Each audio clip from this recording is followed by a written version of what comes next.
Assalamualaikum warahmatullahi wabarakatuh. Apa kabar semuanya? Saya harap kita semua baik-baik saja ya.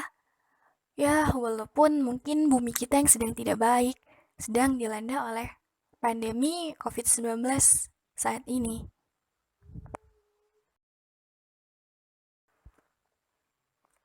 Pada kesempatan kali ini, kelompok kita yaitu kelompok 5 dengan anggota sebagai berikut: dosen pembimbing Bapak Fidah Husain, Magister Keperawatan.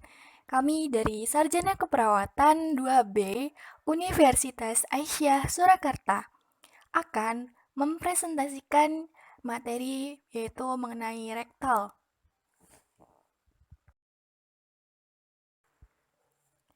Dalam pembahasan yaitu tindakan keperawatan mengenai rektal, ada beberapa poin-poin penting yang akan kita sampaikan.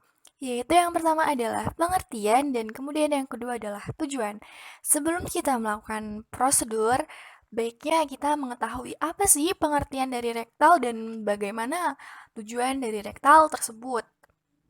Setelah kita mengetahui apa sih rektal dan tujuannya bagaimana, kita akan melakukan prosedur, yaitu mengenai persiapan alat, persiapan pasien, dan kemudian langkah-langkah tindakan rektal. Kemudian kita akan memberikan beberapa contoh obat yang biasanya dimasukkan melalui rektum atau anus, dan kemudian referensi yang kita dapatkan.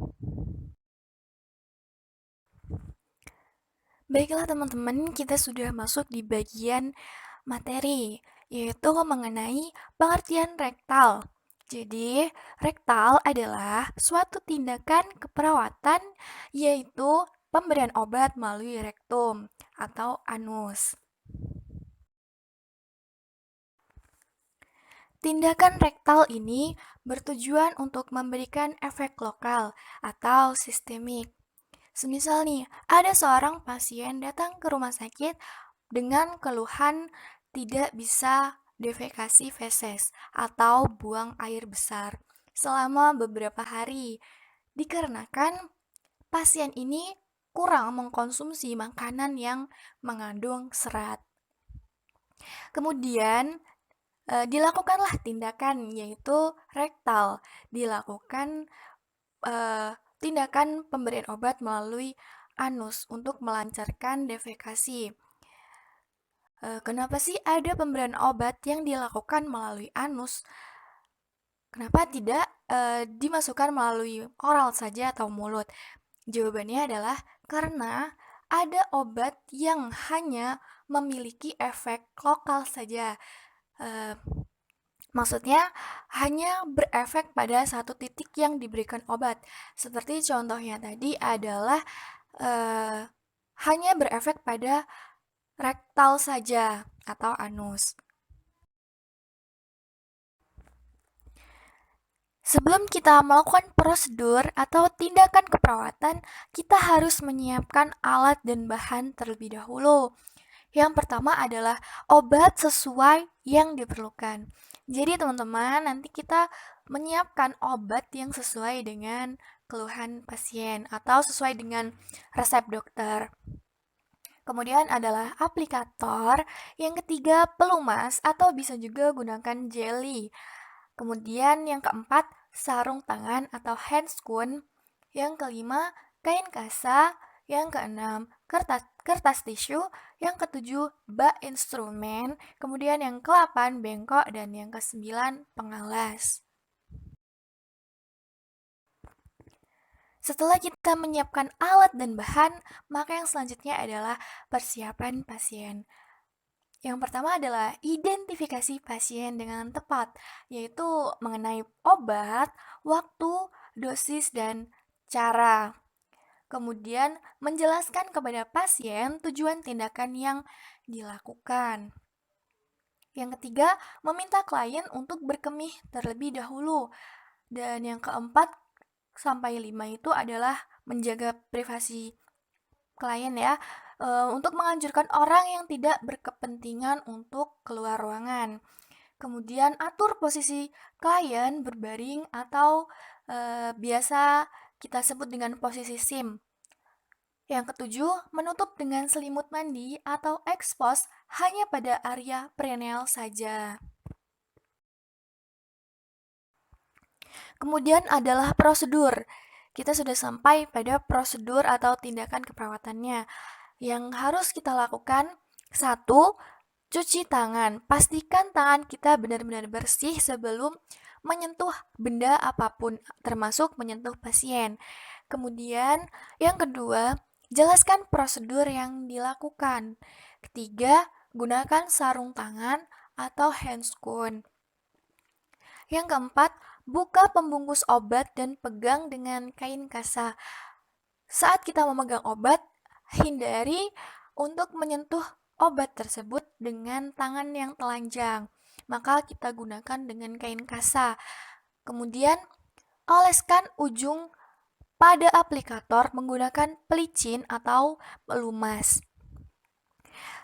Minta klien untuk tarik nafas dalam, bertujuan untuk memudahkan nanti obat masuk ke dalam anus.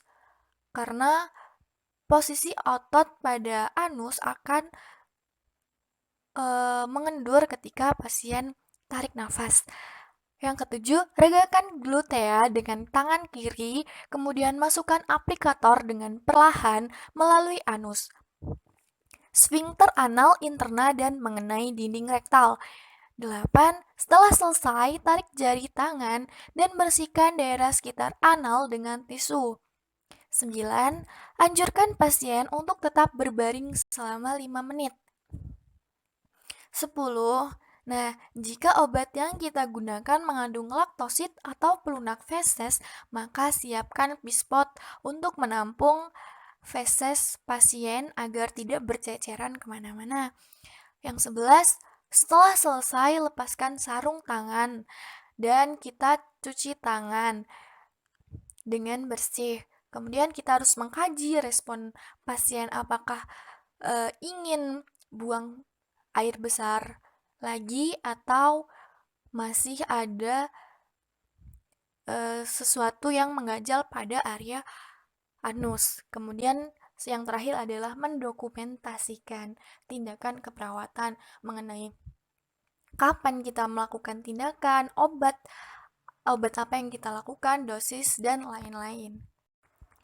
Nah, untuk jelasnya, ini adalah contoh gambar mengenai posisi SIM untuk melakukan tindakan rektal agar memudahkan obat masuk ke anus pasien, maka kita harus memposisikan pasien seperti gambar tersebut.